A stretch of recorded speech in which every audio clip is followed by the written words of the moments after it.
सोमवार के व्रत को लेकर मान्यता है कि इस व्रत को करने से भगवान शिव अपनी भक्तों की मुराद जल्दी पूरी करते हैं। सोमवार का दिन भगवान शिव को समर्पित है, इसलिए इस दिन भगवान शिव की पूजा और व्रत करने का महत्व और ज्यादा बढ़ जाता है। यदि आप सोमवार के व्रत करते हैं तो आपको सोमवार व्रत कथा पढ़ना बेहद जरूरी है, क्योंकि इसके बिना आपका व्रत अधूरा माना जाता है। आइए जानते हैं सोमवार व्रत कथा के देव महादेव बहुत ही भोले माने जाते हैं, इसलिए उनका एक नाम भोलेनाथ भी है। पौराणिक मान्यतानुसार भगवान शंकर को प्रसन्न करने के लिए किसी भी तरह के खास विशेष पूजन की आवश्यकता नहीं होती, क्योंकि कहा जाता है कि वह तो भोले हैं और भक्त की मन से की गई क्षणिक मात्र की भक्ति से ही वह प्रसन्न हो जाते हैं। अगर आप भी शिव की भक्ति और कृपा पाने के लिए सावन के सोमवार का व्रत करते हैं तो इस कथा से भोलेनाथ को प्रसन्न कर सकते हैं। था के बिना अधूरा है सोमवार का व्रत, भगवान शिव पूरी करेंगे सभी इच्छाएं। एक बार किसी एक नगर में एक साहूकार था। उसके घर में धन की कोई कमी नहीं थी, लेकिन कोई संतान न होने के कारण वह बहुत दुखी था। संतान प्राप्ति के लिए वह हर सोमवार को व्रत रखता था और पूरी श्रद्धा के साथ शिव मंदिर जाकर भगवान शिव और माता पार्वती की पूजा करता था। उसकी भक्ति देखकर एक दिन मां पार्वती प्रसन्न होकर भगवान शिव से साहूकार की मनोकामना पूर्ण करने का निवेदन किया। पार्वती जी के आग्रह पर भगवान शिव ने कहा कि हे पार्वती, इस संसार में हर प्राणी को उसके कर्मों का फल मिलता है और जिसके भाग्य में जो हो उसे भोगना ही पड़ता है। लेकिन पार्वती जी ने साहूकार की भक्ति देखकर उसकी मनोकामना पूर्ण करने की इच्छा व्यक्त की। माता पार्वती के आग्रह पर शिवजी ने साहूकार को पुत्र प्राप्ति का वरदान तो दिया, लेकिन उन्होंने बताया कि यह बालक 12 वर्ष तक ही जीवित रहेगा। माता पार्वती और भगवान शिव की बातचीत को साहूकार सुन रहा था, इसलिए उसे ना तो इस बात की खुशी थी और ना ही दुख। वह पहले की भांति शिवजी की पूजा करता रहा। कुछ समय के बाद साहूकार की पत्नी ने एक पुत्र को जन्म दिया। जब वह बालक 11 वर्ष का हुआ तो उसे पढ़ने के लिए काशी भेज दिया गया। साहूकार ने पुत्र के मामा को बुलाकर उसे बहुत सारा धन देते हुए कहा कि तुम इस बालक को काशी विद्या प्राप्ति के लिए ले जाओ। तुम लोग रास्ते में यज्ञ कराते जाना और ब्राह्मणों को भोजन दक्षिणा देते हुए जाना। दोनों मामा भांजे इसी तरह यज्ञ कराते और ब्राह्मणों को दान दक्षिणा देते काशी नगरी निकल पड़े। इस दौरान रात में एक नगर पड़ा जहां नगर के राजा की कन्या का विवाह था, लेकिन जिस राजकुमार से उसका विवाह होने वाला था वह एक आंख से काना था। राजकुमार के पिता ने अपने पुत्र के काना होने की बात को छुपाने के लिए सोचा क्यों न उसने साहूकार के पुत्र को दूल्हा बनाकर राजकुमारी से विवाह करा दूं। विवाह के बाद इसको धन देकर विदा कर दूंगा और राजकुमारी को अपने नगर ले जाऊंगा।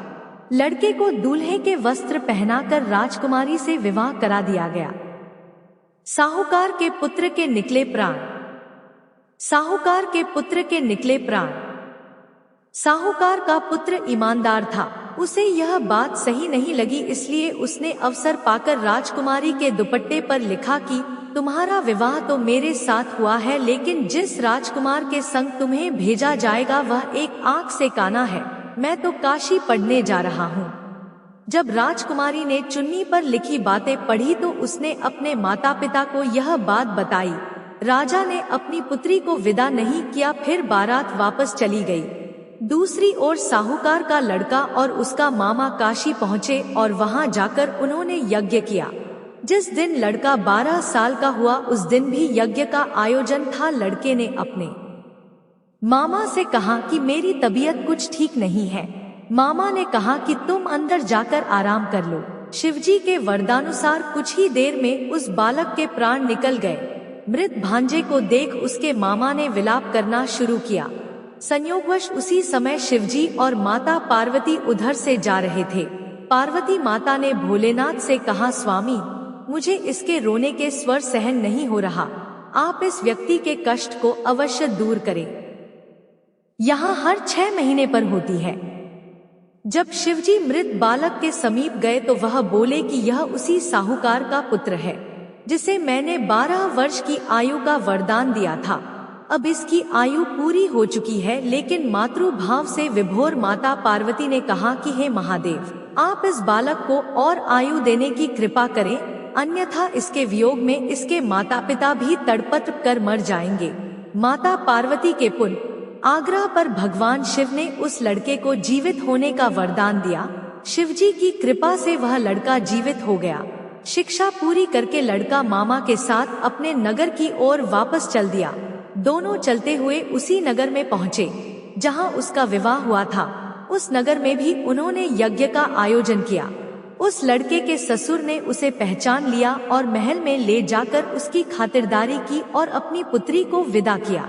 इधर साहूकार और उसकी पत्नी भूखे प्यासे रहकर बेटे की प्रतीक्षा कर रहे थे। उन्होंने प्रण कर रखा था कि यदि उन्हें अपने बेटे की मृत्यु का समाचार मिला तो वह भी प्राण त्याग देंगे, परंतु अपने बेटे के जीवित होने का समाचार पाकर वह बेहद प्रसन्न हुए। उसी रात भगवान शिव ने साहूकार के स्वप्न में आकर कहा, हे श्रेष्ठी, मैंने तेरे सोमवार के व्रत करने और व्रत कथा सुनने से प्रसन्न होकर तेरे पुत्र को लंबी आयु प्रदान की है। इसी प्रकार जो कोई सोमवार व्रत करता है या कथा सुनता और पढ़ता है, उसके सभी दुख दूर होते हैं और सभी मनोकामनाएं पूर्ण होती हैं। माता पार्वती और भगवान शिव की बातचीत को साहूकार सुन रहा था, इसलिए उसे ना तो इस बात की खुशी थी और ना ही दुख। वह पहले की भांति शिवजी की पूजा करता रहा। कुछ समय के बाद साहूकार की पत्नी ने एक पुत्र को जन्म दिया। जब वह बालक 11 वर्ष का हुआ तो उसे पढ़ने के लिए काशी भेज दिया गया। साहूकार ने पुत्र के मामा को बुलाकर उसे बहुत सारा धन देते हुए कहा कि तुम इस बालक को काशी विद्या प्राप्ति के लिए ले जाओ। तुम लोग रास्ते में यज्ञ कराते जाना और ब्राह्मणों को भोजन दक्षिणा देते हुए जाना। दोनों मामा भांजे इसी तरह यज्ञ कराते और ब्राह्मणों को दान दक्षिणा देते काशी नगरी निकल पड़े। इस दौरान रात में एक नगर पड़ा जहां नगर के राजा की कन्या का विवाह था, लेकिन जिस राजकुमार से उसका विवाह होने वाला था वह एक आंख से काना था। राजकुमार के पिता ने अपने पुत्र के काना होने की बात को छुपाने के लिए सोचा, क्यों न उसने साहूकार के पुत्र को दूल्हा बनाकर राजकुमारी से विवाह करा दूं। विवाह के बाद इसको धन देकर विदा कर दूंगा और राजकुमारी को अपने नगर ले जाऊंगा। लड़के को दूल्हे के वस्त्र पहनाकर राजकुमारी से विवाह करा दिया गया। साहूकार के पुत्र के निकले प्राण। साहूकार के पुत्र के निकले प्राण। साहूकार का पुत्र ईमानदार था। उसे यह बात सही नहीं लगी, इसलिए उसने अवसर पाकर राजकुमारी के दुपट्टे पर लिखा कि तुम्हारा विवाह तो मेरे साथ हुआ है, लेकिन जिस राजकुमार के संग तुम्हें भेजा जाएगा वह एक आंख से काना है। मैं तो काशी पढ़ने जा रहा हूँ। जब राजकुमारी ने चुन्नी पर लिखी बातें पढ़ी तो उसने अपने माता पिता को यह बात बताई। राजा ने अपनी पुत्री को विदा नहीं किया, फिर बारात वापस चली गई। दूसरी ओर साहूकार का लड़का और उसका मामा काशी पहुँचे और वहां जाकर उन्होंने यज्ञ किया। जिस दिन लड़का 12 साल का हुआ उस दिन भी यज्ञ का आयोजन था। लड़के ने अपने मामा से कहा कि मेरी तबीयत कुछ ठीक नहीं है। मामा ने कहा कि तुम अंदर जाकर आराम कर लो। शिवजी के वरदानुसार कुछ ही देर में उस बालक के प्राण निकल गए। मृत भांजे को देख उसके मामा ने विलाप करना शुरू किया। संयोगवश उसी समय शिवजी और माता पार्वती उधर से जा रहे थे। पार्वती माता ने भोलेनाथ से कहा, स्वामी, मुझे इसके रोने के स्वर सहन नहीं हो रहा। आप इस व्यक्ति के कष्ट को अवश्य दूर करें।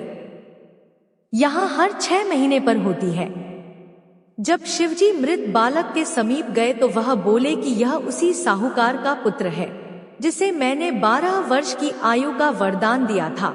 अब इसकी आयु पूरी हो चुकी है, लेकिन मातृभाव से विभोर माता पार्वती ने कहा कि हे महादेव, आप इस बालक को और आयु देने की कृपा करें, अन्यथा इसके वियोग में इसके माता पिता भी तड़पत कर मर जाएंगे। माता पार्वती के पुण्य आग्रह पर भगवान शिव ने उस लड़के को जीवित होने का वरदान दिया। शिवजी की कृपा से वह लड़का जीवित हो गया। शिक्षा पूरी करके लड़का मामा के साथ अपने नगर की ओर वापस चल दिया।